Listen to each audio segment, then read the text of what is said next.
Good morning students, welcome once again in online classes. This is class 9th home science class, and today I am going to start chapter number 13, balanced diet.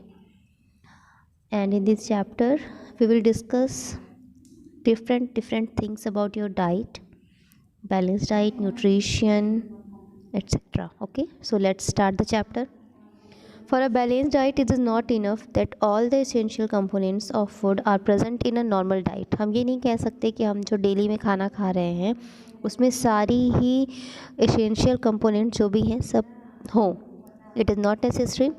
Each meal should provide sufficient growth promoting and energy providing foods. हमारा जो food हम ले रहे हैं वो ऐसा होना चाहिए कि हमारी वर्किंग के हिसाब से, हमारी एबिलिटी के हिसाब से वो एनर्जी प्रोवाइडिंग हो and growth promoting ho. For a diet to be balanced, the essential dietary components should be present in correct proportion. जितने भी न्यूट्रिशनल कंपोनेंट्स हैं सब एक करेक्ट प्रोपोर्शन में हो. That diet is known as balanced diet. अब balance diet के लिए कुछ पॉइंट्स दिए गए हैं जो कि आपको ध्यान में रखने चाहिए. Knowledge of proper food material, their classification and food value ranking in arranging a balanced diet.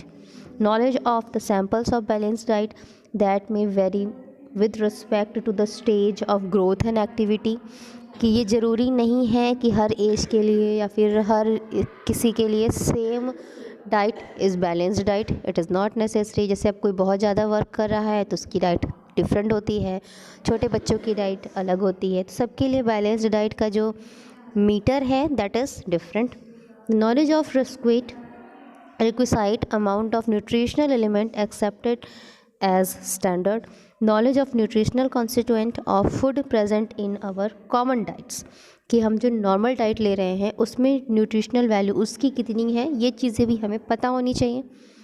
अब आप देखो यहाँ पे एक चार्ट दिया हुआ है जिसमें कि न्यूट्रिशन कंपोजिशन है कुछ कॉमन फूड मटेरियल्स की जो कि हम कॉमनली लेते हैं. जैसे कि वीट फ्लोर है, जैसे गेहूं का आटा हम डेली ही खा रहे हैं, चावल है, मेज़ है, सोयाबीन्स हैं, ग्राउंड नट्स हैं, पोटैटोज़ हैं, बनाना है. तो इनका सबका ही उसमें न्यूट्रिशनल वैल्यू दी हुई है कि कितनी कार्बोहाइड्रेट होती है इन चीज़ों में, कितना प्रोटीन है, कितना फ़ैट है, कितनी कैलोरीज़ हैं, तो किस चीज़ से कितनी चीज़ें आपको मिल रही हैं, कौन कौन से न्यूट्रिशनल कंपोजिशन कंपोनेंट्स मिल रहे हैं, उनका ये चार्ट है. तो इसको आप लोग एक बार से देख लीजिएगा. फिर क्या है यहाँ पे, need of calorie to the human body. The body of the man keeps on working day and night and so it requires energy. अब दिन रात अगर आप काम करोगे तो उस काम को करने के लिए you need energy, you require energy. और the energy obtained by food is measured by calorie. और जो भी एनर्जी हमें फूड से मिलती है उसको हम मेज़र करते हैं कैलोरी में. The needful energy on increasing the temperature up to 1 degree Celsius of a little water heat is known as calorie. If we are acquainted with the knowledge as to how much calorie is found in various edible food and how much calorie is needed to our body, कि किस चीज़ से हमें कितनी calorie मिल रही है और हमारी body के लिए कितनी कैलोरी रिक्वायर्ड है, ये चीज़ की जानकारी आपको होनी चाहिए. यहाँ पे आप देखो एक और चार्ट आपको दिख रहा है एज ग्रुप के हिसाब से कि 9th to 12 मंथ्स का अगर कोई है, बॉय है तो कितनी कैलोरी चाहिए, गर्ल है तो कितनी कैलोरी चाहिए. स्टार्टिंग में आप देख रहे होगे कि सारी जो भी हैं अमाउंट वो बॉयज़ एंड गर्ल्स की सिमिलर हैं. और ये सिमिलरिटी आप देखो कहाँ तक है, 9 to 12 ईयर्स तक. उसके बाद क्या है कि जो बॉयज़ की रिक्वायरमेंट है वो बढ़ती जाती है एंड गर्ल्स की थोड़ी सी उनसे कम होती है. तो ये चार्ट है.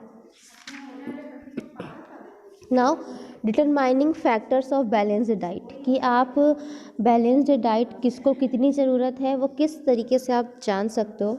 First point is age. सबसे पहला तो इफ़ेक्ट होता है एज का. A child in the 6 to 8 years age group needs sufficient amount of carbohydrate and fat to provide him 1800 calories of energy. उसको सबसे ज़्यादा ज़रूरत है उस एज में बच्चे को कार्बोहाइड्रेट एंड फैट की, जो कि उसको एनर्जी दे सके, क्योंकि उस एज के जो बच्चे होते हैं दोज आर वेरी एक्टिव. तो उनको सबसे ज़्यादा चाहिए एनर्जी, जो एनर्जी उनको मिल सकती है कार्बोहाइड्रेट से एंड फैट से। फिर उनको चाहिए 20 grams of protein and 0.5 grams of minerals and vitamins. Requirement of calories and vitamins increases as the child becomes more active. जैसे जैसे वो एक्टिव होता जाता है उसकी रिक्वायरमेंट भी बढ़ती जाती है। फिर आता है sex. Boys and man require more calorie than girls and womens. जितने भी मेल्स होते हैं उनको ज़्यादा एनर्जी चाहिए होती है।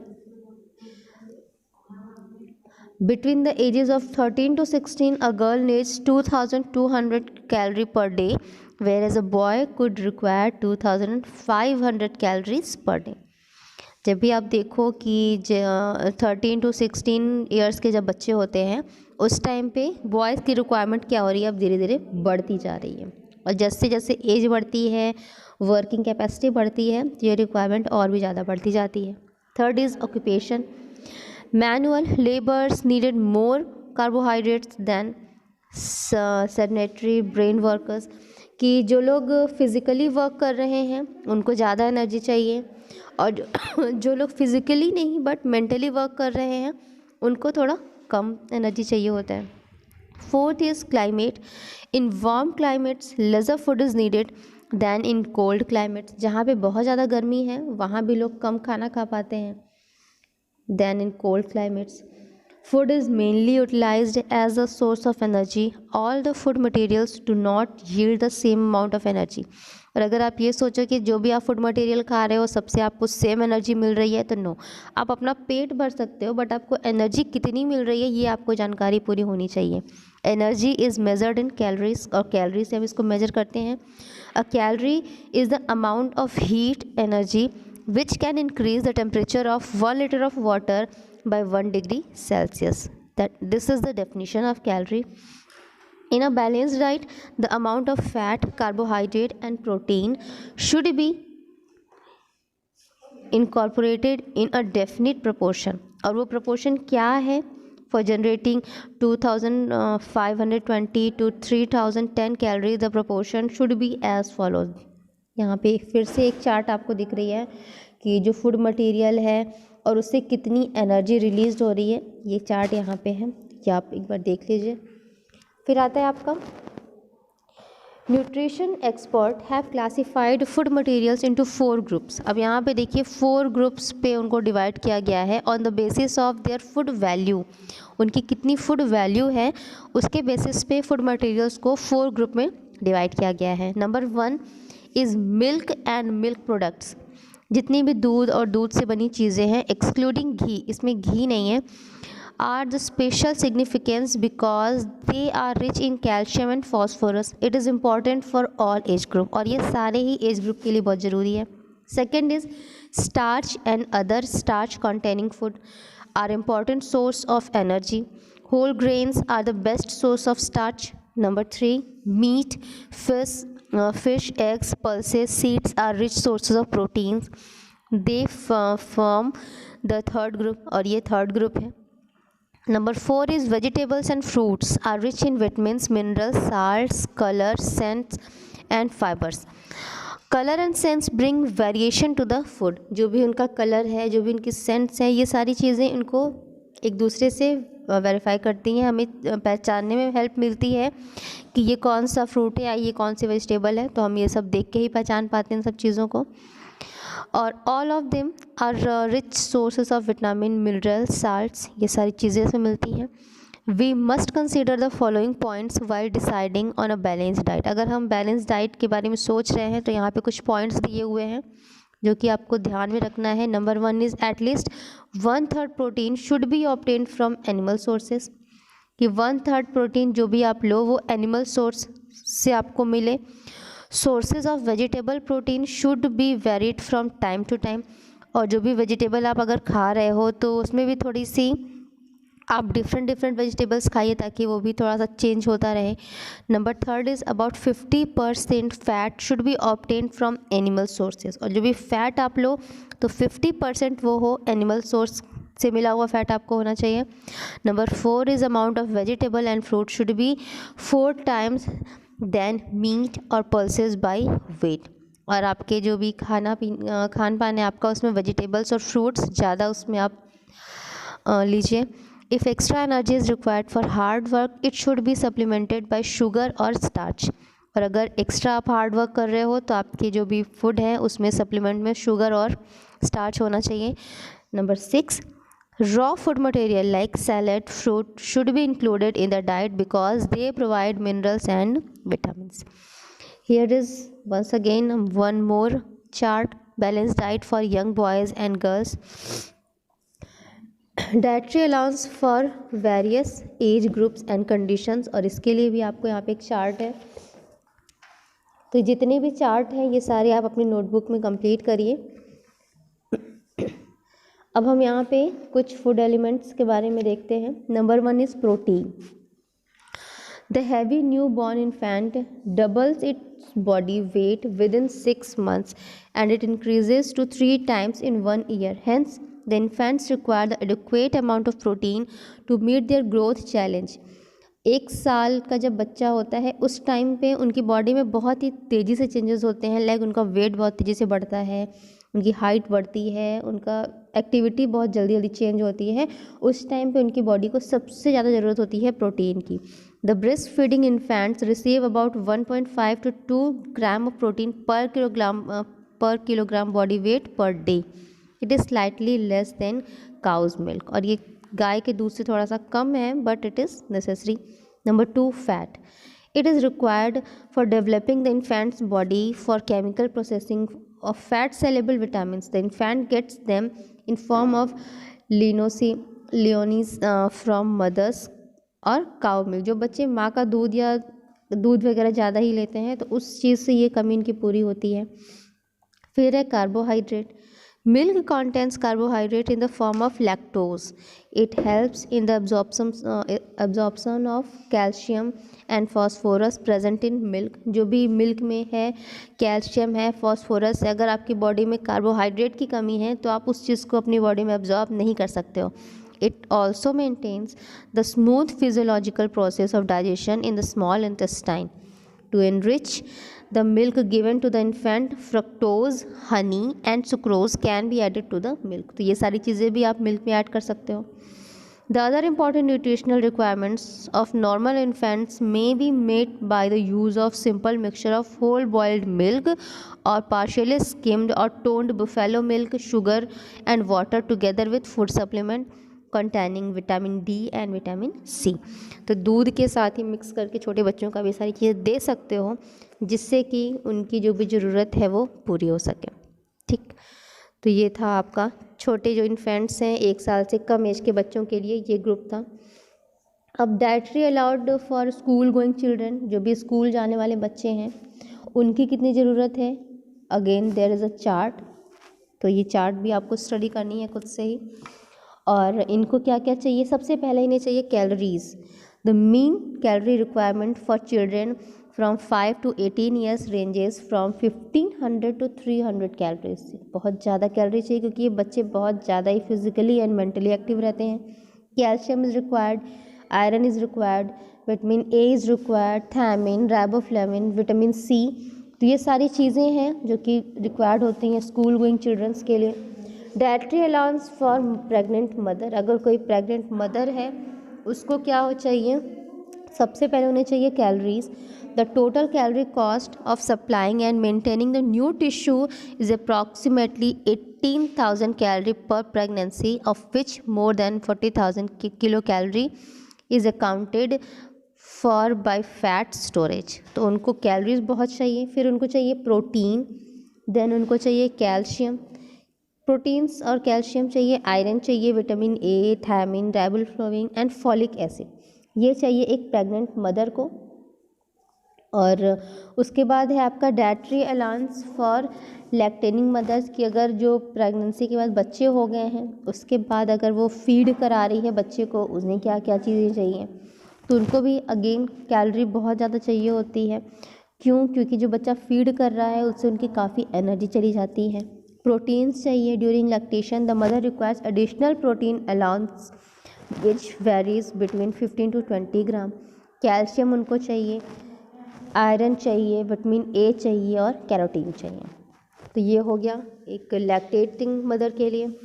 फिर है आपका nutritional requirement for the male and female workers, जितने भी वर्किंग वुमेन एंड मेंस हैं उनके लिए क्या रिक्वायरमेंट होनी चाहिए। नंबर 1 उनको कैलोरीज चाहिए।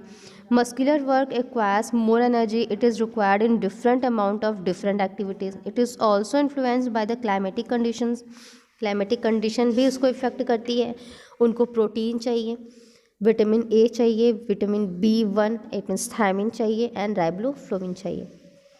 फिर है आपका रीजन्स ऑफ मल न्यूट्रिशन और undernutrition in the workers. तो जो भी मल न्यूट्रिशन है, अंडर न्यूट्रिशन है, ये क्या चीज़ें हैं।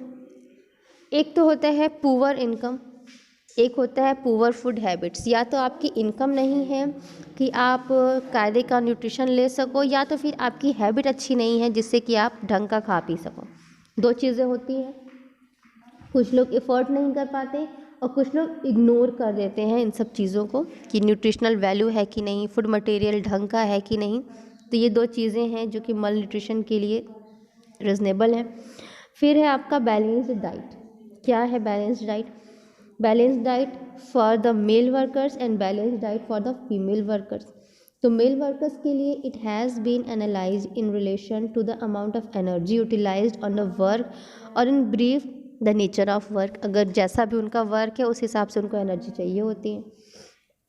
और वुमेंस के लिए the women workers require comparatively more calories in relation to male counterpart of to perform a similar task। अगर सिमिलर ही काम दोनों कर रहे हैं फिर भी फीमेल जो है उसको ज़्यादा ही कैलोरीज ज़रूरत होती है अकॉर्डिंग टू मेल, क्योंकि वो फिज़िकली स्ट्रांग होते हैं वुमेन से। फिर है आपका balanced lunch for the workers. यहाँ पे एक चार्ट फिर से आपको दी हुई है, study this table. Then malnutrition and deficiency diseases. The quantity and quality of food is very important in a balanced diet. When less quantity of food is taken, the individual gets less energy। अगर आप कम ले रहे हो food की quantity तो आपको कम energy मिलती है। This condition is called undernourishment और calorie deficiency. Under such circumstances, the body tissues are oxidized for releasing the required amount of energy. It checks the growth and muscles become weak and loose. Hence, the body weight decreases। और अगर सारी चीज़ें कमी होती जाएंगी आपकी body में तो जो बॉडी वेट है वो भी डिक्रीज़ होने लगता है और इसको हम कहते हैं अंडर न्यूट्रिशन। एक सिचुएशन ऐसी होती है कि आप हद से ज़्यादा प्रोटीन्स ले रहे हो, हद से ज़्यादा फैट ले रहे हो, कार्बोहाइड्रेट्स ले रहे हो, तो और आपकी बॉडी क्या हो रही है कि जितनी उसकी रिक्वायरमेंट्स है उससे ज़्यादा आप उसको एनर्जी दे रहे हो, सारी चीज़ दे रहे हो, तो इसको हम कहते हैं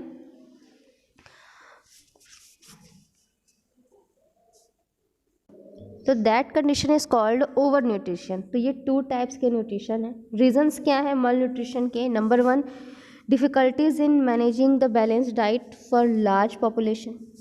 अगर बहुत ज़्यादा पॉपुलेशन है तो सबके लिए बैलेंस डाइट को मैनेज कर पाना that is not possible. Number 2 insufficient production of food grains and other edibles.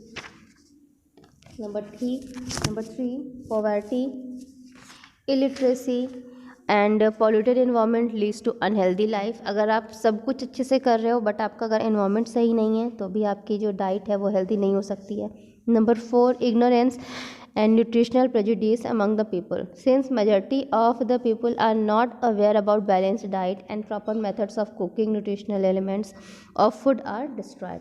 जिससे उनको ये पता नहीं है कि उनको कितनी चीज़ें ज़रूरत हैं, कैसे साफ़ सफाई से खाना पकाएं, क्या करें, इस वजह से भी ये चीज़ें ख़राब हो जाती हैं। Number 5 is large section of our population is either ignorant और indifferent about the proper nutrition requirement of young growing childrens and adults. कि आपको तो पहली बात जानकारी ही अगर नहीं है कि किसको कितनी अमाउंट की ज़रूरत है। Number 6 ignorance of healthy lifestyle. कुछ लोग सब कुछ पता है फिर ठीक है लेकिन फिर भी इग्नोर करते हैं चीज़ों को, तो उनको भी न्यूट्रिशन कुछ प्रॉब्लम हो सकती है। Number 7 natural calamities such as drought of fluid for long period causes of state of starvation that leads to malnutrition और अंडर न्यूट्रिशन। कि अगर आपके पास आप ऐसे क्लाइमेटिक एरिया में रह रहे हो जहाँ पे कि वेदर सही नहीं है, बाढ़ आ गई है या कुछ ऐसी चीज़ें हो गई हैं, तो उससे भी ये चीज़ें हो सकती हैं। Number 8, malnutrition is also caused by eating undesired और harmful foods. Two most common examples are consumption of khichdi dal and oil of the seed of satyanashi या आर्जिमोन मैक्सिकाना। तो ये चीज़ें ऐसी हैं कि ये थोड़ी सी हार्मफुल हैं, लेकिन ये मिक्स कर दी जाती हैं चीज़ों में, तो ये चीज़ों को भी ख़राब कर देती हैं। फिर है आपका डायग्नोसिस ऑफ मल न्यूट्रिशन इन चिल्ड्रन, कि बच्चों में किस चीज़ से क्या मिलती है, किस चीज़ की कमी से क्या होती है, ये सारी चीज़ें हैं और ये सब हम डिस्कस करेंगे नेक्स्ट वीडियो में। Till then take care, good bye.